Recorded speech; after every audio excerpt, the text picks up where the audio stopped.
Hi, I'm Soleil. I'm an angel investor and venture capital investor based in Sydney. Today, I'm going to be sharing at a high level about the life cycle of venture capital investment. This was originally part of a presentation that I gave a couple of months ago at the ARIA Innovator Conference. There's a lot of information on just this one slide, but I'll be breaking it down and over a couple of slides so you'll have better context about how a venture capital investor is thinking about the long term and their return on capital on each individual investment. So here we have the different company stages of a startup. This is likely no different to other companies, but we're going to focus on these broad categories of the life cycle. So, first off, you'll have an idea and you'll move into establishing the company and you'll develop it over time. Perhaps you get to the growth stage where you are scaling, expanding customers and revenue and even geographies, eventually becoming a mature company. And examples of these include Apple and Microsoft. So now let's overlay what the cash flow may look like over time. You can see that there's like a faint dotted line in the center here. We'll call it the break even point of cash. So naturally, when you start a business, you may incur more expenses as you're developing the business. And so there is more cash going out the door than coming in. And then over time, as you build and grow the business, the hope is that you're generating more revenue and of that cash coming in exceeding the cash going out. And this is the dark black line. And as it goes up above the fainted dotted break even point of cash. So we'll now go another step further and overlay the cash and the company development phases with specific terms you may hear at each of these stages. So at the idea stage, you have a concept. You start spending some time and money to develop a prototype. And eventually you want to be able to build a minimum viable product or an MVP. So you can start to put that out into the market and potentially also earn revenue from this. Perhaps you test it out with a smaller cohort of customers or a particular geography and you receive some feedback. Then you decide, let's roll it out more widely. And this is also likely in tandem with the development phase.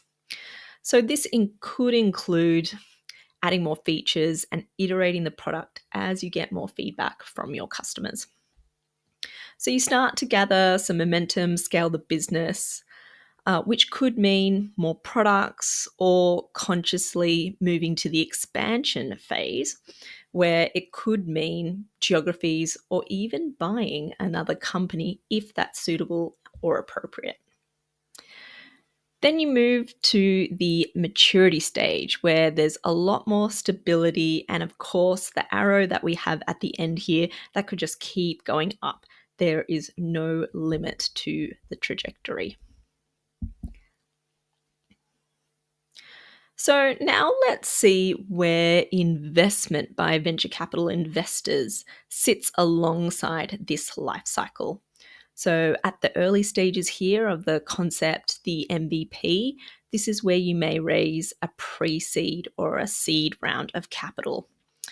Now, if you want to understand the different types of venture capital investment that is available, then you should check out my other video where we go into this in a lot more detail. I'll put the link in the comments below. And remember, you don't always have to raise external capital, but if you decide to, then you will be raising every 12 to 24 months because of the growth expectations and return profile that investors will be seeking on their investment. So the first round of capital, your first external check, this can be from family, friends, and fools. Which is a technical term and it's kind of tongue in cheek because it is a risky stage of investment. And sometimes these investors may not be professional investors. And so that's something you need to keep in mind, that the terms that you set up at this time, that you look at these in detail and that they do not jeopardize you for future rounds of capital. So at this pre-seed and seed, the investment can be up to $3 million. So the figures I've got here of the different investors are just illustrative, and they're just to give you a broad idea of the ranges.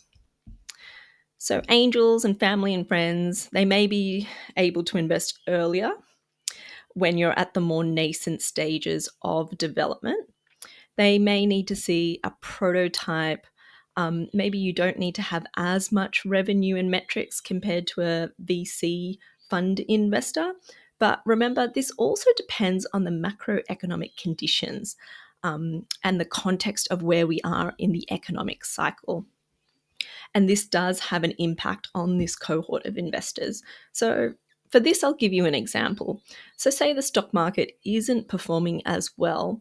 This may reduce the propensity for an angel investor to invest in VC because they're likely investing in a range of asset classes.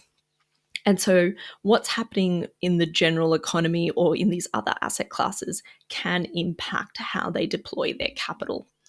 So there are basically a lot of variables that can impact the level and propensity for an investor, especially an angel or maybe your family and friends, to invest. So these can be external to you, and it's really important for you to focus on what you can control, which is growing and building your business.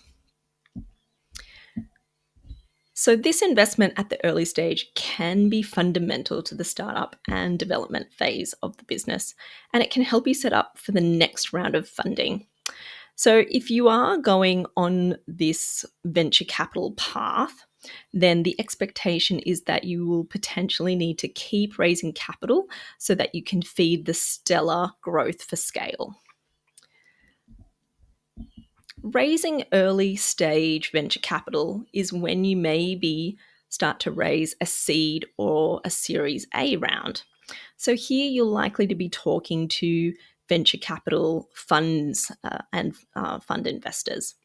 And so some of these funds do invest at the pre-seed stage. So similar to the numbers which I mentioned are just a range, the arrows here are also just illustrative. And there could be investors who invest at any point along the life cycle. But this is generally a VC fund investor is likely to come in at this stage. So, if you're successful and you continue raising, then you're likely to then liaise with the later stage investors who invest at Series B and beyond. And even internationally, if this is in parallel with your international expansion as well. So the round sizes here can be very large. I've put here 5 million plus, but there are rounds that could be a couple of $100 million. So that plus is designed to be a catch-all. And it's really important to remember that all investors are seeking a return on their investment. They want to receive many multiples of capital compared to what they initially invested.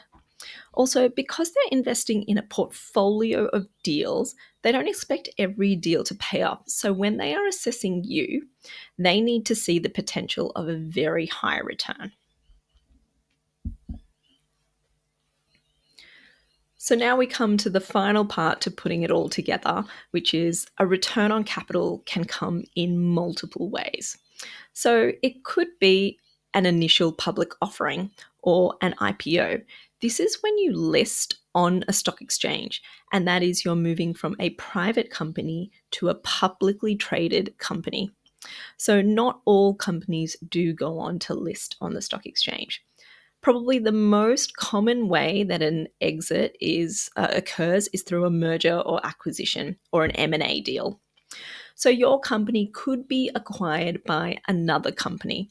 And I think it's important to remember that you could receive an acquisition offer at any point in the life cycle. I've spoken to a number of companies where they've been approached early and perhaps they're building a feature or a product that another company is looking for. So instead of developing it in-house, that company decides to acquire the business, the product, and even the talent as well.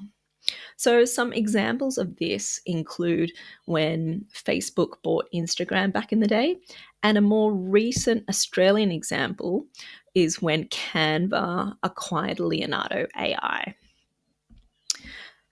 So, this could be in exchange for shares in the buying company, or it could be in cash, or it could be in a hybrid of the two.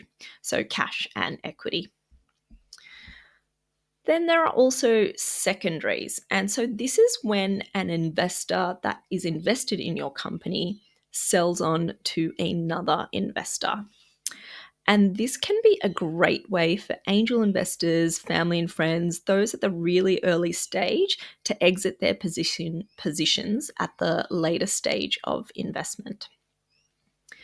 And the final one is to remember that bankruptcy and winding up the company can happen actually at any point in the life cycle.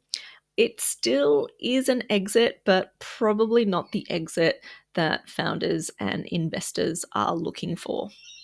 So there we have it. That is the venture capital life cycle. Um, Let me know in the comments if there are more terms or aspects that you'd love a deeper dive on.